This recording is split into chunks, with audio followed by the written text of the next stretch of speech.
आप सबको पता है कि अगर आप आइल्स की तैयारी कर रहे हैं तो ग्रामर का अच्छा होना बहुत ज़रूरी है।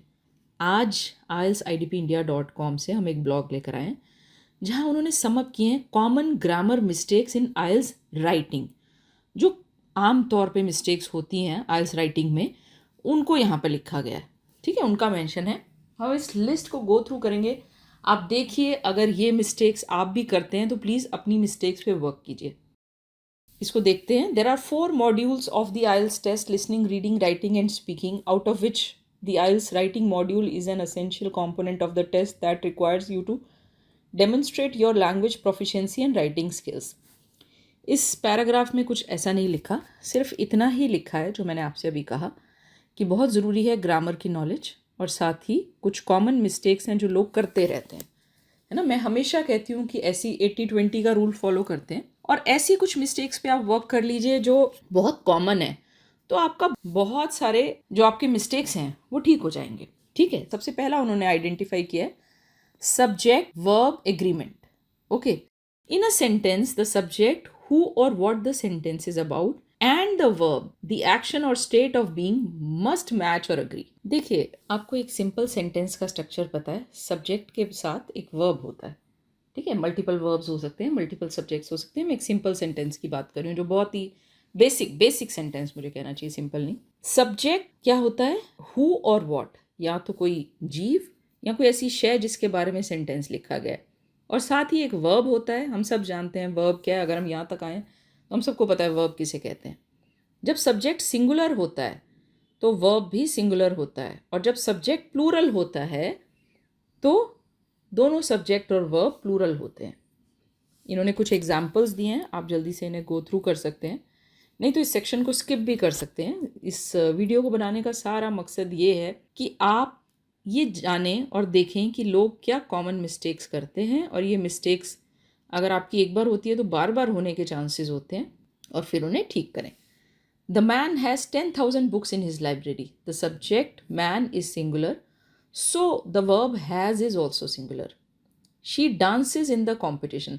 अच्छा, यहाँ मैं आपको याद दिला दूँ, सब्जेक्ट वर्ब के ऊपर हमने पास्ट में एक बहुत अच्छा वीडियो बनाया था। एक था या दो थे, तो उसको आप जाके देखिए। उसमें मुझे लगता है सारे ही इम्पोर्टेंट कॉन्सेप्ट्स मैंने उसमें दिए हैं, और मैं आपके साथ उसका लिंक भी शेयर कर दूँगी। She dances in the competition. The subject she is singular, so the verb dances is also singular ना। वर्ब का जो रूल है ना, वो नाउन से उल्टा होता है। डांसेस प्लूरल नहीं होता, डांसेस सिंगुलर होता है। ओके, ये एक सिंगुलर वर्ब है। He is the strongest athlete. The subject he is singular, so the verb is also singular. The head of the committee is 37 years old। The subject head is singular, so the verb is also singular. तो देखिए, यहाँ उन्होंने बहुत simple examples लिए हुए हैं, कुछ ऐसा मुश्किल तो लिया नहीं हुआ। अब ऐसे एग्जाम्पल्स जहाँ पर प्लूरल होती हैं ये एंटिटीज, उन्हें भी देख लेते हैं। The men have a bet going on at work. Men plural तो have plural. They dance as a couple. They plural तो डांसेज नहीं है, डांस है। They are a stronger team. They plural तो आर भी plural. The members of the committee are in the meeting room. Committee अपने आप में एक कलेक्टिव नाउन है। अगर हम मेंबर्स की बात ना करके सिर्फ कमिटी वर्ड को यूज़ करते हैं तो वो सिंगुलर हो जाता है, और जब हम कहते हैं मेंबर्स ऑफ द कमिटी तो ये प्लूरल हो जाता है। इसके बाद एक गलती बहुत होती है, मैंने भी देखा है कंडीशनल्स में गलतियां। तो देखिए, जिन्होंने ग्रामर नहीं पढ़ी वो हर जगह पे गलती ही करते रहते हैं। मेरे हिसाब से इस आर्टिकल का मतलब ये है कि इन टॉपिक्स को आप बहुत अच्छी तरह पढ़ लो तो आपको बहुत हेल्प होगी, बहुत सारी मिस्टेक्स आपकी ठीक हो जाएंगी। Conditionals. Mistakes can occur when using conditionals, so it is important to understand the different structures. Here are few examples for you. देखिए, कंडीशनल्स क्या होते हैं? कंडीशनल्स वो सेंटेंसेस होते हैं जो एक कंडीशन के पूरा होने पर कुछ और होने की बात करते हैं, कि अगर ये होता है तो फिर ये होता है या होगा या होता था। अब कंडीशनल्स 4 किस्म के होते हैं। ठीक है, एक और बात ज़रूरी है कंडीशनल्स के साथ कि कंडीशनल जो है वो कॉम्प्लेक्स स्ट्रक्चर्स होते हैं। मैंने जब राइटिंग की मैं जब भी बात करती हूँ तो मैं बताती हूँ कि कॉम्प्लेक्स सेंटेंसेस लिखना बहुत ज़रूरी है। एक वेराइटी ऑफ सेंटेंस स्ट्रक्चर्स होने चाहिए। तो कंडीशनल्स कॉम्प्लेक्स सेंटेंसेस होते हैं, ठीक है, इनको आप ज़रूर ऐड कीजिए। और मैंने देखा है अमूमन की राइटिंग में कंडीशनल्स तो आ जाते हैं, ठीक है। Zero conditional, first conditional, second conditional और थर्ड कंडीशनल, ये 4 कंडीशनल्स होते हैं। मैं आपको छोटा छोटा चारों के बारे में बता देती हूँ। डिटेल में जानना हो तो बहुत कंटेंट है, आप वहाँ से जान सकते हैं, या फिर यहाँ पर ना मैं सोच रही हूँ मैं भी एक वीडियो बनाऊँ जहाँ कंडीशनल्स मैं आपको एक्सप्लेन करूँगी, फ्यूचर में हम बनाएंगे। तो ज़ीरो कंडीशनल्स वो होते हैं जो यूनिवर्सल ट्रूथ या फिर जनरल फैक्ट्स की बात करते हैं। इस टेबल में आप देख सकते हैं, मैंने अपनी तरफ से डिस्क्रिप्शन ऐड की है। इसमें जो टेंस यूज़ होता है वो, अच्छा, कंडीशनल्स में ना 2 क्लॉजेज होते हैं, ये बात भी ज़रूरी है जाननी। 2 क्लॉजेज होते हैं, एक डिपेंडेंट होता है और एक इंडिपेंडेंट होता है। इसमें दोनों ही प्रेजेंट सिंपल में रहते हैं क्योंकि यूनिवर्सल ट्रूथ है। यूनिवर्सल ट्रूथ क्या होता है? जो सदा सत्य होता है। और जनरल फैक्ट्स हैं वे भी हमेशा सत्य होते हैं, right. If water reaches 100 degree Celsius it boils. अगर पानी 100 डिग्री सेल्सियस पे पहुंचता है तो यह उबलता है। If it rains things get wet. ये सदा सच है। अगर बारिश होती है तो चीज़ें भीग जाती हैं। इसमें तो कोई अपवाद नहीं है, तो सदा सत्य है, ठीक है। फर्स्ट कंडीशनल ये रियल और पॉसिबल फ्यूचर इवेंट्स की बात करता है, ठीक है। अच्छा, कंडीशनल्स जो होते हैं ना, ये एक किस्म से प्रोबेबिलिटी की बात करते हैं। वही बात है कि अगर हम डिटेल में बनाएंगे वीडियो तो फिर मैं आपको डिटेल में समझाऊंगी। फर्स्ट कंडीशनल बात करता है कुछ ऐसा जो सच में हो फ्यूचर में। प्रेजेंट सिंपल के साथ इसमें फ्यूचर है ना, सिंपल फ्यूचर जिसमें विल या विल नॉट, या कंट्रैक्शन में बोलूँ तो वोंट का यूज़ होता है। If you take too long you will miss the bus. ये रियल बात है, ये सच्ची बात है, ये हो सकता है, इसके होने के पूरे पूरे चांसेस हैं। अगर तुम बहुत वक्त लगाओगे, if you take too long, कुछ ज़रूरत से ज़्यादा ही वक्त लगाओगे, यू विल मिस द बस, तुम बस को मिस कर दोगे।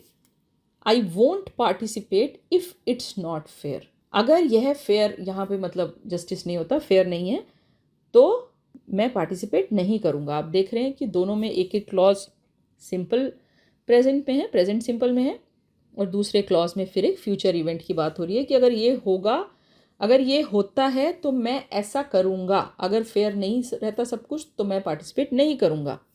अगर तुम बहुत अधिक वक्त लगाते हो तो तुम्हारी बस मिस हो जाएगी।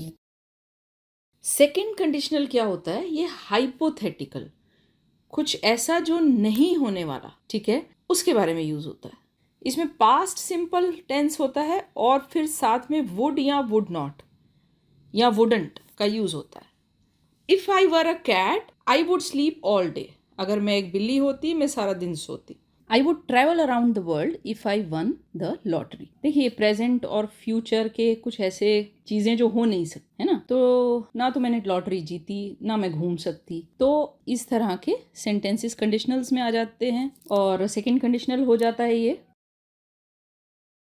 थर्ड कंडीशनल जो आखिरी कंडीशनल है, ये भी पूरी तरह से अनरियल और हाइपोथेटिकल सिचुएशंस की बात करता है। ये सेकंड कंडीशनल की तरह ही है लेकिन पास्ट की सिचुएशन, ठीक है। इसमें पास्ट परफेक्ट टेंस लगता है वुड या वुड नॉट हैव के साथ, प्लस एक पास्ट पार्टिसिपल लगता है। सबको पता है कि हैव के साथ पास्ट पार्टिसिपल जो V3 फॉर्म ऑफ वर्ब है वो लगती है। If she had studied harder she would have pass the test. She had studied harder, past perfect tense है ना, तो पास्ट परफेक्ट टेंस में हैड का यूज होता है। शी वुड हैव, और दूसरे हिस्से में देखिए, दूसरे क्लॉज में she would have pass the test. अगर उसने और मेहनत की होती, स्टडीड हार्डर, तो वह टेस्ट को पास कर लेती। If the team had work together they wouldn't have lost the finals.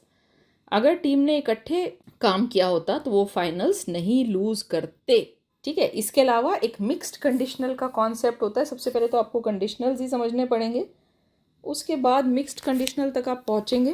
Past perfect tense plus would या wouldn't. If she had received the certificate she would be an instructor now. Past perfect tense आया, अगर उसने certificate receive किया होता तो वह, हाँ, इस तरह से भी आप लिख सकते हैं, वह अब एक इंस्ट्रक्टर होती। I would be in the middle of nowhere now if I hadn't check the GPS। मैं मिडल ऑफ नोवेयर होता, अगर मैंने जीपीएस नहीं चेक किया होता। अगला एक कॉमन मिस्टेक्स जो इन्होंने आइडेंटिफाई किया इस ब्लॉग में वो ये है कि word order. When we write a sentence, it's important to put the words in the right order. जब भी हम एक सेंटेंस लिखते हैं तो वर्ड का ऑर्डर ठीक होना चाहिए, तभी सेंटेंस का सेंस बनता है। जो सही ऑर्डर है सेंटेंस का अंग्रेजी में वो क्या है? सब्जेक्ट प्लस हेल्पिंग वर्ब या auxiliary verb plus main verb plus object. कई बार ये हेल्पिंग वर्ब नहीं होता तो सिर्फ मेन वर्ब यूज होता है। I have played for 6 years basketball, ठीक है, बास्केटबॉल ऑब्जेक्ट है। I have played basketball for 6 years, right? That is the right way of writing. Basketball पहले आएगा, फिर किस ड्यूरेशन के लिए खेला है वो बाद में आएगा, ठीक है। सेंटेंस का स्ट्रक्चर सही होना चाहिए, क्वेश्चन का स्ट्रक्चर भी सही होना चाहिए। क्वेश्चन में क्या होता है? ऑक्सिलरी वर्ब पहले आ जाता है, फिर सब्जेक्ट, फिर वर्ब, फिर ऑब्जेक्ट होता है। कई बार हेल्पिंग वर्ब या ऑक्सिलरी वर्ब होते भी नहीं है तो क्वेश्चन के लिए खास तौर से बाहर से लाए जाते हैं, ठीक है। यू हैव प्लेड बास्केटबॉल, ये गलती करते हैं, मैंने देखा है लोग बोलते हुए भी करते हैं। ऐसे क्वेश्चन नहीं बोला जाता। हैव आएगा शुरू में, हैव को उठाओ, शुरू में लाओ, अपना क्वेश्चन सही करो। हैव यू प्लेड बास्केटबॉल, क्या आपने बास्केटबॉल खेली है? अच्छा, एक और चीज़ है पंक्चुएशन, स्पेशली कॉमा, है ना। फुल स्टॉप तो अक्सर लोग जानते हैं पर कॉमा में गलती करते हैं। मैंने देखा है जो जितने सिंपल कॉन्सेप्ट्स हैं ना उनमें उतनी मिस्टेक्स होती हैं और उनको हम फॉर ग्रांटेड लेते हैं। तो ये अच्छा आर्टिकल है ये समझने के लिए कि हम किस चीज़ को ग्रांटेड ले रहे हैं और कहाँ पे हमें वर्क करना चाहिए। वो कह रहे हैं कि 3 किस्म की प्रॉब्लम्स हैं जो कॉमा के साथ देखी है।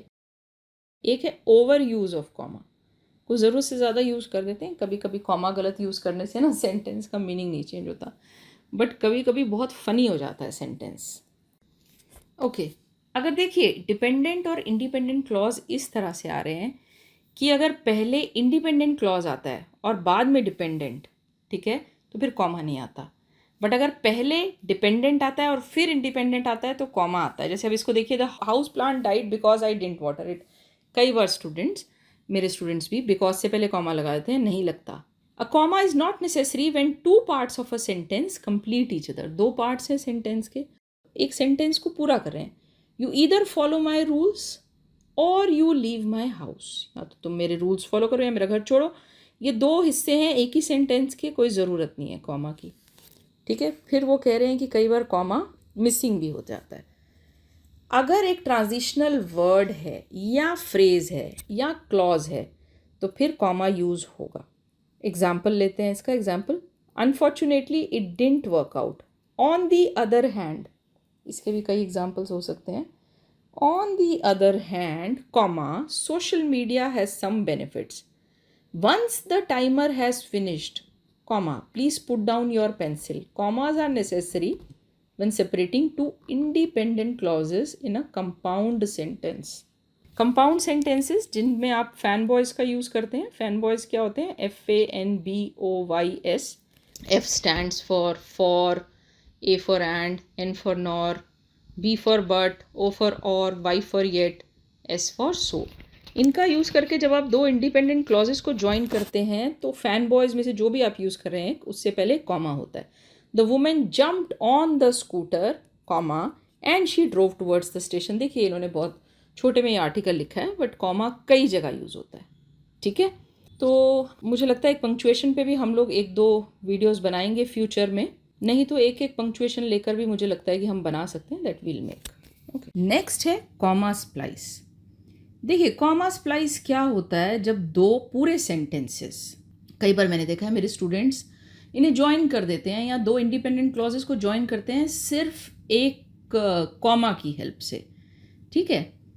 तो अगर आपके पास 2 कंप्लीट सेंटेंसेस हैं उनके बीच में कॉमा नहीं लगाया जाता, उनके बीच में फुल स्टॉप लगाया जाता है, ठीक है। जैसे यहाँ इन्होंने एग्जाम्पल भी दिया हुआ है, I go shopping every Saturday, I buy clothes from different stores. तो ये 2 अलग अलग सेंटेंसेस हैं, इनके बीच में फुल स्टॉप आना चाहिए या पीरियड आना चाहिए, कॉमा नहीं लगता, ठीक है। अगर इसको आपने डिटेल में पढ़ना है तो देखिए ग्रामरली पे एक अच्छा आर्टिकल है, बड़े सिंपल ढंग से उन्होंने बताया हुआ है और आप देखेंगे कि उन्होंने 3 फिक्सेस भी बताए हुए हैं कि इनको कैसे फिक्स करना है। तो उस आर्टिकल को आप देखिए, उसका लिंक हम अपने डिस्क्रिप्शन बॉक्स में आपके साथ शेयर कर देंगे। एक तो ये है कि कॉमा स्प्लाइस को फिक्स करने के लिए पहला है कि एक कंजंक्शन ऐड कर लीजिए। ज़्यादातर कॉमा स्प्लाइसिस को फिक्स करने के लिए आप क्या करेंगे, फैन बॉयज़ में से कोई कंजंक्शन यूज़ कर लेंगे। एंड, बट या सो इन्होंने यहाँ देखिए एग्जाम्पल भी दिया हुआ है। एक दूसरा तरीका होता है कि आप कॉमा को सेमी कोलन में बदल दें। ये मैंने पहले भी कई बार अपने सैम्पल्स में ये चीज़ कही है और मुझे ये यूज़ अच्छा लगता है, क्योंकि रीड करने वाले को लगता है कि आपको इंग्लिश की अच्छी जानकारी है। If adding a conjunction doesn't seem to work, you can change the comma to semicolon instead. Unlike comma, semicolons are strong enough to glue two independent clauses together. ये कॉमा से थोड़े से स्ट्रॉन्ग होते हैं, थोड़े ज़्यादा स्ट्रॉन्गर होते हैं सेमीकोलन्स, और पीरियड से या फुल स्टॉप से थोड़ा इनको वीक माना जाता है, वीकर माना जाता है। तो हाँ, ये चल जाते हैं। सेमीकोलन उस हाल में चलते हैं, मतलब उस सिचुएशन में चलते हैं जब दो सेंटेंसेस के बीच में एक कनेक्ट होता है, उनके मीनिंग्स में कुछ एक कनेक्शन होता है, कोई संबंध होता है, तब ये चलते हैं। और तीसरा तरीका है कि आप उनको अलग अलग सेंटेंसेस बना दीजिए, बीच में एक फुल स्टॉप लगा के उनको अलग कर दीजिए। तो ग्रामरली के इस आर्टिकल को आप देखिए, बड़ी सिंपल सी चीज़ है, कोई मुश्किल नहीं है। इसके हिसाब से आप चेंजेस कर सकते हैं। ये 3 फिक्सेस इन्होंने बताए हैं और ये 3 ही होते हैं। नेक्स्ट मिस्टेक जो स्टूडेंट्स करते हैं वो है सेंटेंस फ्रेगमेंट्स। आधा सा इनकम्प्लीट सा सेंटेंस लिख देते हैं। फ्रेगमेंट का मतलब होता है किसी चीज़ का, पूरी चीज़ का टूटा हुआ हिस्सा। इसका मतलब है कि कोई चीज़ मेन चीज़ में से मिसिंग है। जैसे इन्होंने कुछ एग्जांपल्स लिए हुए हैं कि कभी कभी सब्जेक्ट मिसिंग होता है। बोलते बोलते हम कई बार ये काम करते हैं और वो चल भी जाता है कैजुअली, एक दूसरे से बात करने में, बट रिटन कंटेंट में ऐसा नहीं चलता। फॉर्मल एग्जाम में ये चीज़ नहीं चलती। इन्होंने कुछ एग्जांपल्स दिए हैं कि आप सब्जेक्ट मिस करते हैं। Shut the window on his hand, ये गलत है। The boy shut the window on his hand, right, उसने अपने हाथ से विंडो को शट किया। हाँ, दूसरे केस में देखिए, पहले में द बॉय मिसिंग है, सेंटेंस पूरा नहीं होता, ये सेंटेंस का एक फ्रेगमेंट बनता है। दूसरे में द बॉय है। किसी किसी केस में वर्ब मिसिंग होता है, डिस्प्लेइंग हिज ट्रॉफी, ये कोई सेंस नहीं बनता। किसने डिस्प्ले की trophy? The Olympian was displaying his trophy. Was displaying, कौन डिस्प्ले कर रहा था? और पूरा वर्ब भी नहीं था पहले केस में, वॉज का होना ज़रूरी था। पास्ट प्रोग्रेसिव या पास्ट कंटिन्यूअस टेंस का ये एक एग्जाम्पल है, नहीं तो ग्रामेटिकल मिस्टेक मानी जाएगी। Dependent clause, after I start university, एक डिपेंडेंट सा क्लॉज अकेला सा लिख के छोड़ दिया है। डिपेंडेंट क्लॉज तो अकेला सेंटेंस बनता नहीं है, पूरा सेंटेंस बनने के लिए इंडिपेंडेंट क्लॉज होना ज़रूरी है। I will come home less often after I finish university, तो ये गलती है, अकेला सा डिपेंडेंट क्लॉज लिख के मत छोड़ दीजिए। आई एम श्योर IELTS-IDP में ही ऑर्गेनाइजेशन की तरफ से कुछ कॉमन मिस्टेक्स उन्होंने ऑब्जर्व की थी, जो हमारे साथ उन्होंने शेयर की और मैंने फर्दर आपके साथ शेयर की। आई एम श्योर आज आपने कुछ इम्पॉर्टेंट लर्न किया है और कुछ गलतियां अब आप अवॉइड कर पाएंगे। यहाँ मैं आपको याद दिला दूँ कि हमारे चैनल पे इसके अलावा भी बहुत सा कंटेंट है, बहुत सा यूज़फुल कंटेंट है, मुझे कहना चाहिए। हमने उस सारे कंटेंट को मल्टीपल प्लेलिस्ट में डिवाइड किया है। हम आपको ग्रामर और वोकैबुलरी सिखाते हैं। ये आपकी मदद करते हैं अपनी लैंग्वेज को एक्यूरेटली लिखने और बोलने में। इसके अलावा हमारे चैनल पर ये प्लेलिस्ट है from novice to pro, building strong writing and speaking skills. यहाँ हम आपको बेस्ट प्रैक्टिसेस सिखाते हैं जो आपकी मदद करते हैं इम्प्रेसिवली और इफ़ेक्टिवली राइटिंग और स्पीकिंग करने में। इसके अलावा हमारे चैनल पे पर्सनैलिटी डेवलपमेंट थ्रू कम्युनिकेशन करके एक प्लेलिस्ट है। इस प्लेलिस्ट में वो वीडियोस हैं जो आपको सिखाते हैं कि कैसे आप अपनी कम्युनिकेशन को ऑप्टिमाइज कर सकते हैं। देखिए, पहला स्टेप है कि आप लैंग्वेज सीखते हैं, आप ग्रामर और वोकैबुलरी ठीक से सीखते हैं, लैंग्वेज को एक्यूरेटली लिखते हैं।